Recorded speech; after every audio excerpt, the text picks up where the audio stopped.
Warning: the Gel Blaster toy shown in this video could be mistaken for a real firearm. Do not take gel blasters into public spaces or it will likely be treated as real by authorities. Gel blasters are classified as toys in Queensland regulations, however this may be different in your state or territory. Be sure to check your local laws before buying or ordering a gel blaster. Also, ensure you use adequate eye protection whenever using gel blasters. Stay safe, everyone.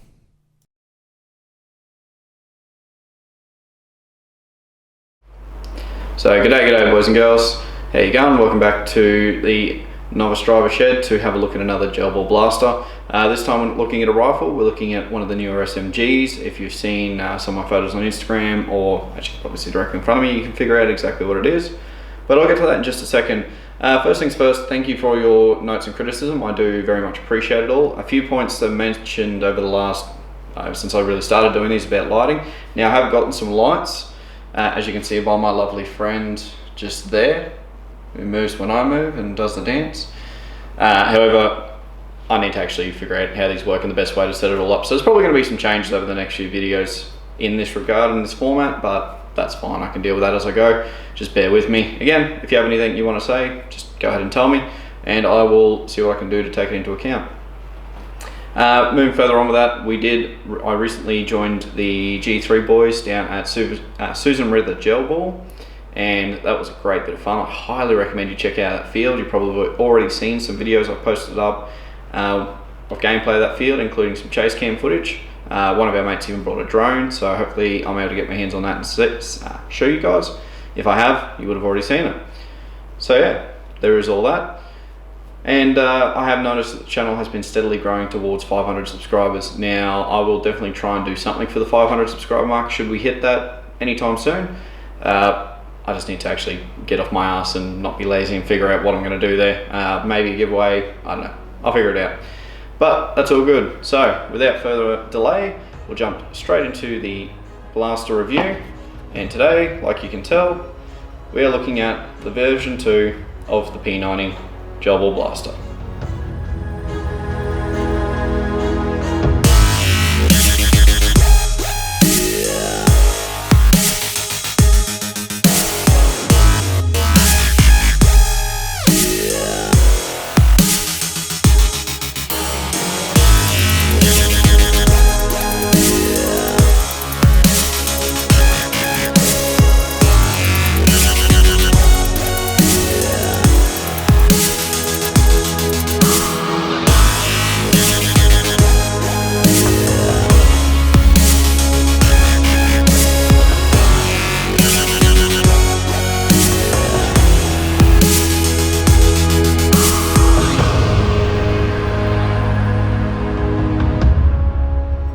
So the P90 you'll be very familiar with if you're a fan of the TV shows like Stargate SG-1 and those sort of things. Otherwise following in some older sort of classical weaponry details. It does have a very strange design compared to most other weapons of its type.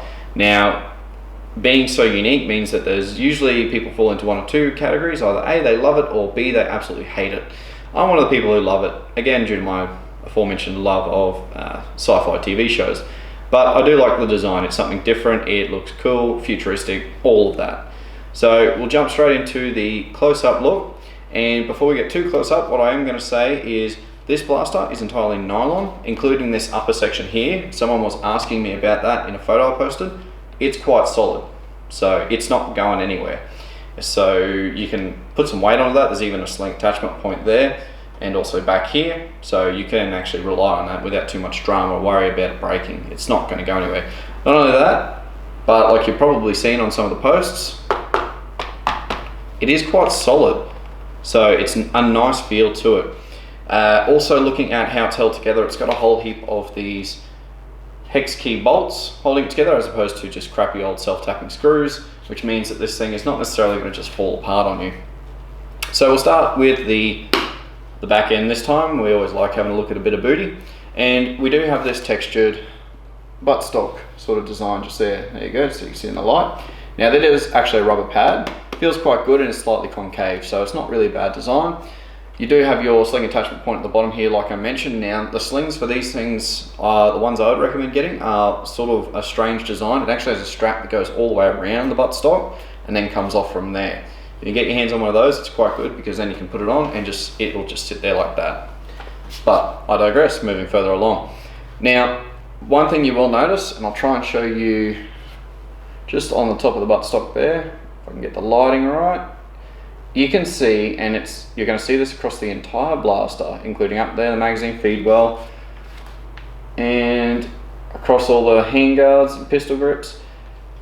This thing has some really bad mold lines. I will probably at some point go through and clean all that up with a rotary tool or a Dremel, just to help the look of it. It's an aesthetic thing, but to me it's quite annoying. So just something to be aware of there. Now, into the magazine area. Now, just here, as you can tell with the magazine, it is a stick magazine. Goes in like so normally and sits down there. So it does actually feed from the front end going back through that. More on the magazine later. But what that means is that just here you've got your little feed point for your gels to go in and your two little contacts. It is an automatically mag fed blaster. Now right here is where your mag release lever is. Now at some point when we were playing on the weekend and I was using this blaster, that broke.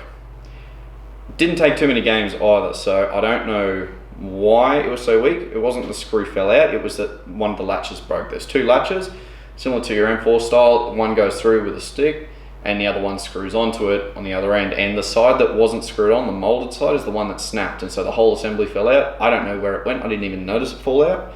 So that's really annoying, and if that's going to be a common thing, I am really hoping that somebody has spare parts for that, because that's going to get to a lot of people, I can imagine, quite simply. In fact, I may actually have to have a chat to someone about making that, because I'd say that it's going to be needed. If a metal one comes out and it's reliable, I'll probably get that. So yeah, just be very aware of that. This thing here, because you have to squeeze them, and you are squeezing the molded plastic to release the mag, it obviously can break, because it's happened to me within one day. So that's not really a good thing right there. Moving further along, up the top we do have a top sight rail. Now, you do not get a sight with this blaster. I borrowed this hollow sight off of a friend of mine, purely because for me aiming, it was much easier for me to use this, because you don't get any sort of iron sight with this blaster. Now granted, I got it early, so I didn't get it in retail packaging. There might be an iron sight or something in the retail packaging you get, but I didn't get one, so don't expect one. But even if you just grab one of your little plastic crappy red dots or something from any other gel blaster and chuck it on there, it'll do the job. So it's not really too big a deal, it's just annoying more than anything. But this is a standard Picatinny rail size from here all the way to here. So you could mount a decent optic there if you really wanted to. Would be mostly pointless and more for looks, but I recommend a little hollow or even one of the really small reflex sights. That's what I'm hoping to get later on, because I am hoping to keep this for a while. Moving further along, dropping down from below where the actual magazine sits, you have your hand grip assembly. So this is your actual main hand grip, and this is your trigger just here. It's quite beefy, which is to me good. Directly under the trigger you have a little switch. I'll see if I can get it so you can actually see. Just there, and that's it. So that's an on-off switch. It's not a safety, it's an on-off. If you turn it off, it won't work. You turn it on, it will. And there's not much movement there, but it is quite stiff. I have never had that move accidentally on me, like was some of the concern when some people got their hands on this early. But just be aware that that's there. And then obviously your front foregrip, which on this little thing is sort of not much of a foregrip because it's right there, but still there. If you find this too close and too uncomfortable, for me, I find it quite nice. You can always just grab onto that. It's not too big a deal, but yeah, that's how it is designed to be grabbed. So moving further along, on the front end here, this is just a stick-on flash hider. It came with a black one and a red one. Just slots on like so. Now, if you have a look in there, I'll see if I can show you. It's going to be a bit hard. That is a plastic inner barrel. So unfortunately we don't get a alloy barrel as standard on this blaster. However, it does seem to be quite solidly mounted, and it might actually be a fairly decent internal diameter, so it doesn't really seem to be too big a deal. If you're going to go through a modifier, then it's probably something you'll upgrade fairly quickly or fairly early, but it's not bad out of the box. So you've got that. Just on either side of here, you've got your mock charging handles. So one on the right, just there, and then one on the left, just there. Now I'll try and show you that a bit closer. Yep, just here. They're both spring mounted and they both do absolutely nothing. They are there for show. That's it. So, I mean, it would have been cool for it to do something, but on this it's fairly basic and straightforward how it operates, so it's not really needed. So it's just there for cool looks. You know, you're standing there about to go into skirmish, you get to go like that and not actually break anything. So purely there for the wank factor. And the last thing on this is the bottom of the blaster just here. You do have a little sliding door. And in there is where you would store your battery. So your little wire pops out. Now, once again, like you've noticed in probably the last 2 reviews I've done, I've swapped this over to an XT60 connector. I do this for all my airsoft batteries, and I'm doing this for all my gel blasters because it handles voltage better and it's much more secure connection. That's a personal preference. I'm not saying you have to do it, but that's just what I do.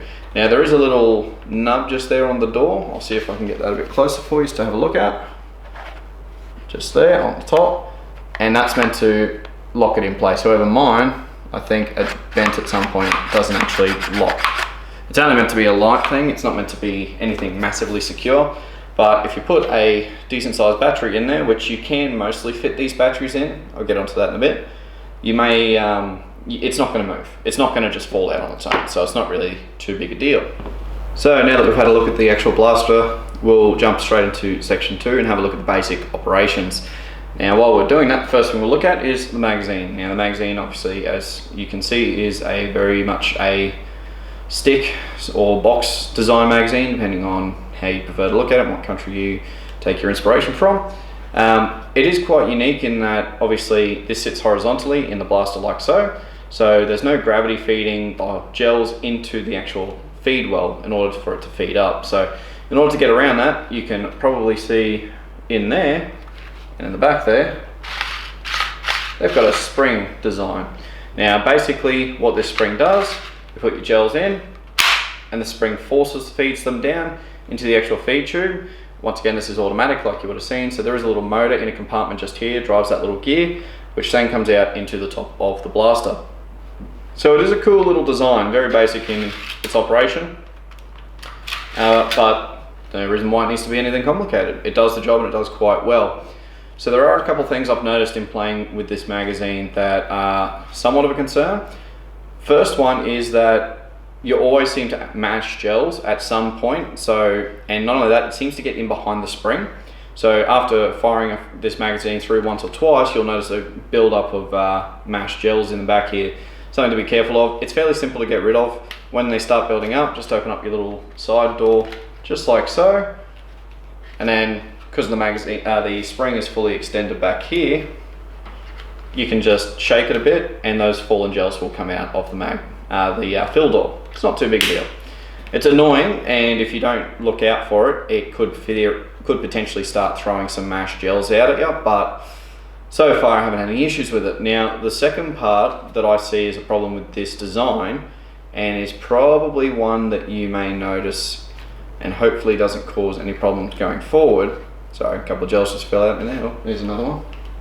So when you release this clip and it starts pushing the gels in, something happens. Now I'm going to fill it and I'm going to show you exactly what I'm talking about. So in order to fill it, you simply grab this tab here, you pull it all the way up, and you're going to make sure it catches on there. Sometimes, once you get used to it, it's fairly straightforward, but sometimes you'll have to do it 1 or 2 times before it'll actually go through properly. Open up your little side door. Also have some gels already sitting here because I'm a pro YouTuber. I can't say that with a straight face either, so don't worry. Go ahead, laugh at me. Fair's fair. So yeah, just feed in. Now it is a bit unusual to feed in due to the fact that it's laid out horizontally like it is. So sometimes towards the end you've got plenty of space but you can't really fit the gels in, so every now and then you've got to sort of just do that to get it to force in, and yeah, in order to get the maximum amount of use of the space inside. So the door also has a couple of little pushes on there, so when you push it in, it should guide those in. Now, as you see, the gels, they're just floating. They're not doing anything. But these gels are, as you should all know, they are balls that have absorbed water. Now, what happens when you squeeze them? Some of that water comes back out. The problem is when you release this, Do not just flick it and let it drop, because you will crush half of your gels and jam up the bottom of your magazine. Ask me how I know. You want to grab it and lift it and release it, hold it towards the side where there's no catch, and slowly guide it down. That way, no crushed gels. If you just go bang, it will crush a bunch of gels, most of them down here, and now you've got a bogged magazine. Have fun with that. However, the problem that I was now referring to is that when you squish a bunch of these gels together like this, some of the water comes back out. So when you do this, I recommend storing it like this or like this. And the reason is, your electric motor and contacts are up the top here. So if you store it like that, they're going to get in there potentially and cause issues. So far I haven't had a problem with it. So this compartment does seem to be fairly well designed in its separation, but I can't guarantee anything. So for me, play it safe, hold it like that. And that's it. Your magazine is now loaded and ready to be used. So in order to apply the magazine, pretty straightforward. Now keep in mind that this is designed intentionally. I did have someone ask me, could you theoretically cut and put a box on top of it in order to increase the size of the mag capacity? Not a bad thought, but that is not actually going to be possible, and I'll show you why. So in order to put the magazine in, you have to go in horizontally like this, but you do have to go on an angle. Now it follows that same angle on the bottom of the sight rail. And then you push it in, and it goes in a little bit lower, and then you push it down. Now, normally it would sit about here, and you'd have to give it a tap, and it would actually click in, and you would hear that. Quite reassuring. However, because my mag catch has broken off, I don't have to do that. So now I just have the problem of it potentially bouncing out on me. Yay. But anyway, now you're fully loaded. Next thing to do, obviously, is put in a battery. So if we flip it up, open up our little door, I'll pull my little connector out, plug in the battery as so. Once again, like I mentioned, this blaster does come with your standard black gel gun connection, so it is not an issue for you. You are not going to get it with some yellow connector. Don't think that that's going to be a problem you'll be dealing with. Push the battery in. It does go quite far away in. I think it goes to about here before it hits something solid. Now this is quite a large Turnigy battery, so it doesn't necessarily all fit in. Like I mentioned, you may have some parts of the wiring sitting out, so it is a bit of a mission to try and cram as much of it in as you can without actually crushing anything. But eventually you'll get most of it in, or enough that you can deal with it. So I usually get better than this, but I'm going to leave it at that for now, otherwise I'll be here for half an hour. Now I can't close that door because of that. If you use smaller style battery, this was not going to be a problem. It's purely because of my choice of battery. So that's on me. That's not at all a bad thing about the blaster. It's still, I'd say, a lot more space than like your M4 buffer tubes and that. So to me, not an issue. I'm happy to deal with that little bit sticking out. If need be, I'll put something on it. So that to me is not necessarily a negative or a downside.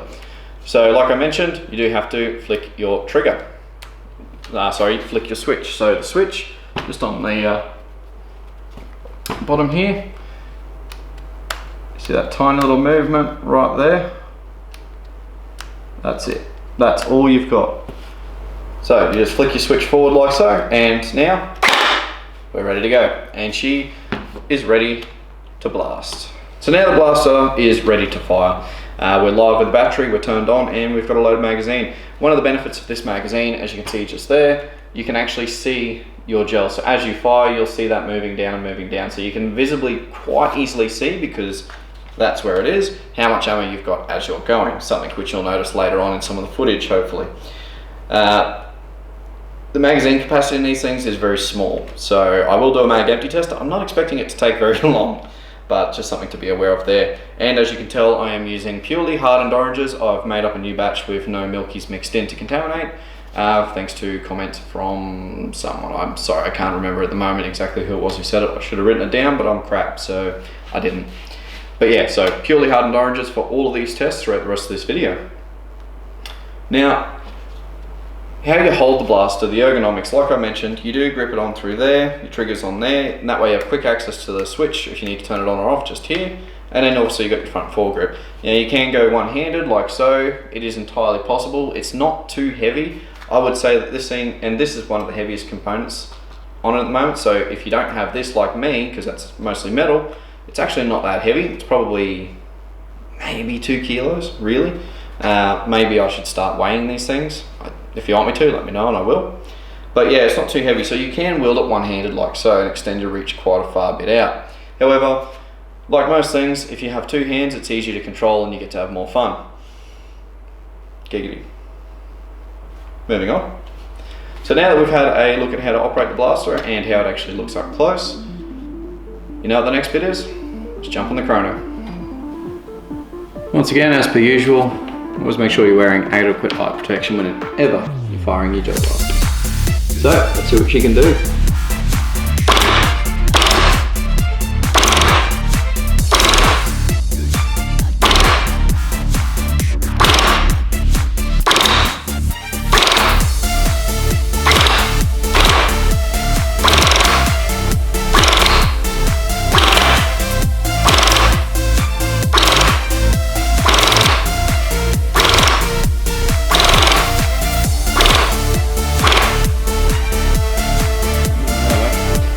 So we seem to be getting very inconsistent results in the first magazine, averaging anywhere between 150 and 180. Really weird. So, but definitely when I was playing with it, it didn't seem to be that inconsistent. I might load up another magazine.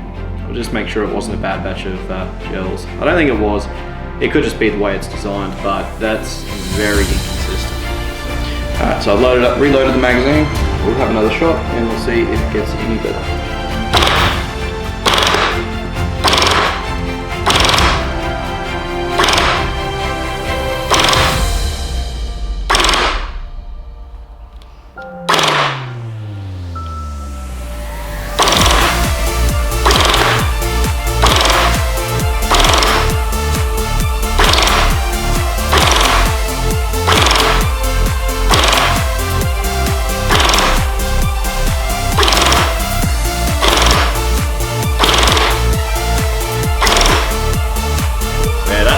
Definitely a lot better. We're getting an average between 180 to 200, so averaging around 190. Occasional dip down to 160, 170, but for the most part it's actually pretty good. And that does seem consistent with how it was playing out in the field, so it definitely seems better than a full standard Gen 8 M4A1, but not by a lot, so yeah, that seems about right. Now something you'll notice is I'm already out on the second magazine. For this one, I'll give you a spoiler alert at the end. I'll refill this and we'll see if we can get a rate of fire out of it. But as you can probably hear, it's firing damn fast, so it's going to be good.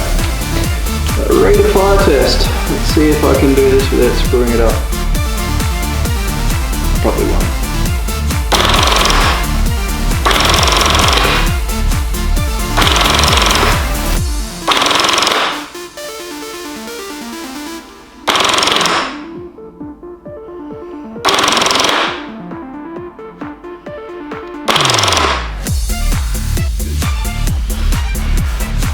So we seem to be getting two strange readings there, either around just over 30, 35 to around 60 and 65. I'm more inclined to believe the 60 to 65. It was more consistent, seemed to be, because I'm watching where they're firing, didn't seem to be any misfiring when I was getting 65. So yeah, he's up there in fire rate. You're definitely going to want extra magazines with this one. Now that's done. I'm going to turn off all these cameras and lights, head out to that wonderful Queensland summer sun, and we'll do some accuracy testing.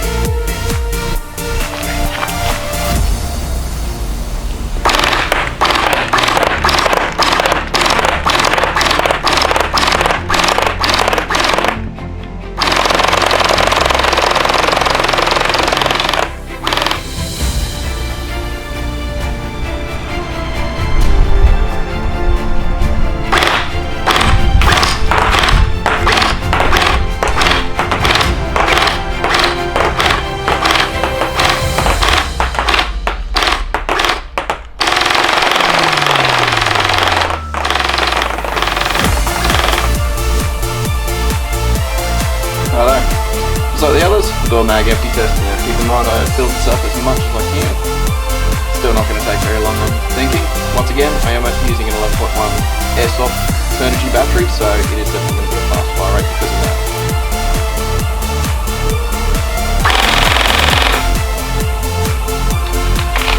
It helps to actually put the spring down.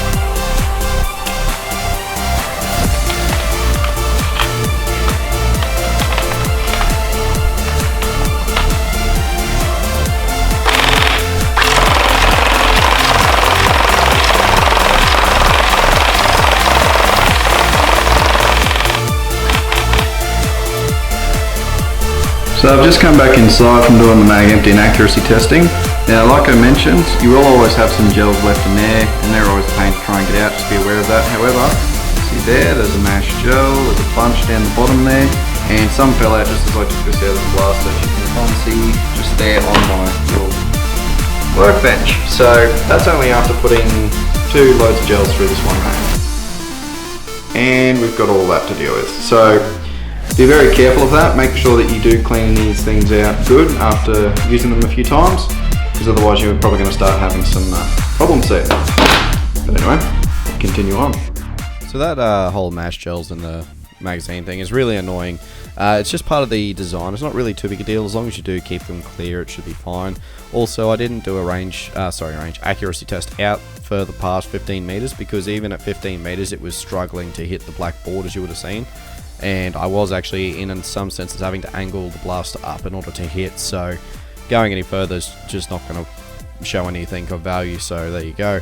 This thing definitely is limited on range and certainly output power compared to some of the more decent blasters out there. However, it is still quite good. Not only that, I'm sure it's easily modifiable compared to some, which means you should probably be able to increase that.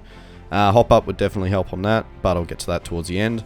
Now I'll quickly jump in and I'll show you some gameplay from when we played at Susan River Gel Ball down Harvey Bay with the G3 boys. If you saw my video earlier, then you would have already seen one of the games from that, but I will show it again here just to show you what it's like and how it feels in the game. Otherwise, hope you enjoy.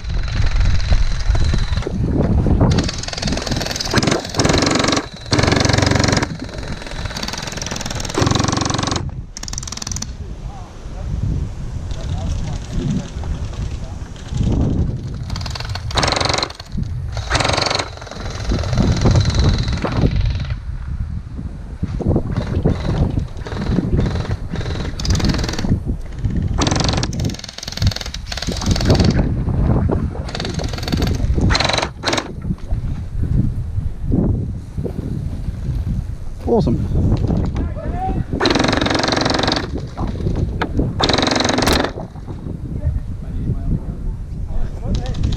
Woo.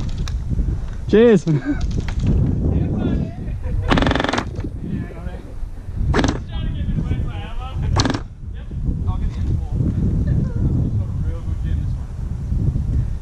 Hey Dan.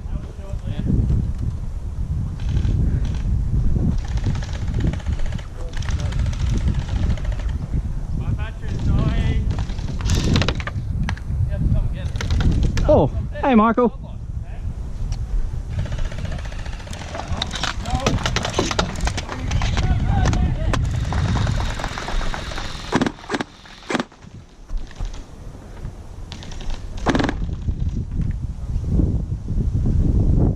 Stop hiding behind your triangle.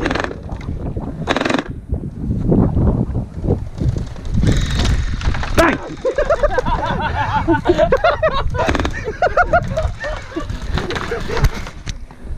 Ah!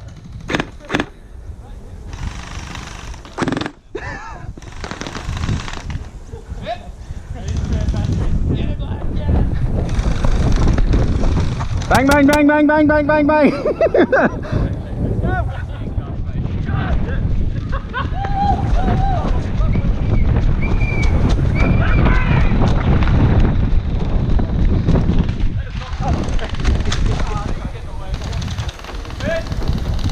Oh shit!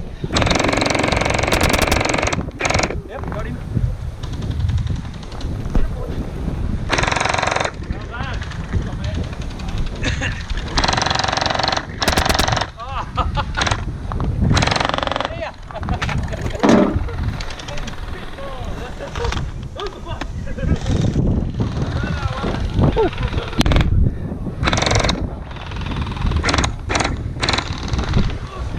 He's not feeding.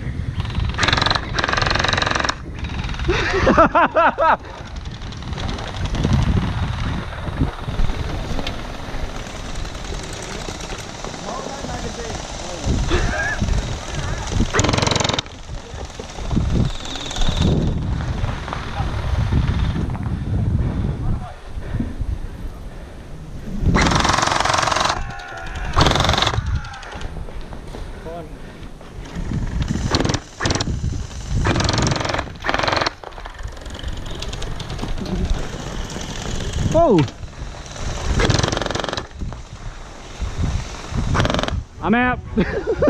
So yeah, unfortunately I do have some more game footage, but it just isn't very entertaining. The perspective isn't great, and unfortunately the P90 in a lot of those fields at Susan River wasn't really suitable. It just didn't have the range or the accuracy, as you would have seen in some of the testing. So unfortunately that's about all I've got that's actually worth showing you. If you do want, I can show you some of the other game footage that I do have, however it's not the greatest, so I'm hoping the next time we head down there we'll have a bit more of a better setup. But either way, moving forward, now the gun, the blaster is definitely good. Especially in the CQB area, it handles well. It has that ridiculous fire rate, so whenever you fire at someone, as you would have seen, they weren't willing to poke their head out because it's just a scary suppressive rate of fire, which is awesome. The problem is it can't maintain it because of the lack of ammo capacity, and that's one of its biggest drawbacks. So hopefully, really, if you're going to use this, you're going to need to use short, concise bursts like I was doing in a few of the other ones, and also you're going to need to want to get a few spare magazines. So with that, we'll jump into the recommended accessory. So first recommended accessory I will highly suggest is a hop-up. That will extend your range and accuracy to an absolutely awesome degree, which means this thing will actually be suitable in almost up to mid-distance ranges, maybe up to 20 to 30 meters, which would be awesome. Not only that, the next accessory I'm going to recommend as well will be at least 3 spare magazines. So the one you get with the blaster, and then 3 more on top. So I've now got that extra number of magazines, and it means that during most average length games, you're not having to stop and refill your magazine every 10 seconds. Gives you that little bit more longevity in a fight, which is awesome. And yeah, other than that, this is an awesome little blaster. I would highly recommend an optic of some description, like I had in mind, a small hollow or a small reflex, but that's a personal preference. As for recommendations on the blaster, I probably won't modify mine because I'm very curious to just leave it as it is, and I do like it the way it is. However, I'm also the sort of person who says that and then goes and modifies things, so I might do some minor work to it, more just like alloy barrel, things like that, green O-rings, just to try and give it a bit more power without going ridiculous. I'm not going to touch the motor and whatnot, and yeah, we'll see how things pan out, but I'm hoping to keep this one for a little while because it's a good bit of fun. And yeah, so that's my thoughts on the P90. I have heard that there are some new ones, some of the ones in this new batch which have the 370 and then some which have the 460 motor, which is the Gen 8 motor, the 460. So hopefully they clean up which ones are which and they tell you before you buy them, because I would highly recommend the ones with the Gen 8 motors purely because easy to get parts to deal with if you need to do anything. So other than that, I'm going to do the normal YouTube thing and ask you to like the video if you liked it, subscribe to the channel if you want to see some more and you enjoy this sort of content. If you didn't like it, then feel free to give it a dislike and let me know what you think I can do better in the comments below. Also in the comments below, if you like this blaster and you want to get one or you want to look at certain things, then go ahead and chuck a comment down there. I do try and respond to every comment I can when I can. Obviously I do work full time, so this is somewhat limiting, but I will do the best I can. If there's anything else, don't forget, jump on my Facebook and Instagram. I do all the details in the description below. I do try and semi-regularly post up photos and whatnot, let you know what's going on. But moving forward, I'll catch you later. Hope you've had a good one. I'll see you next time.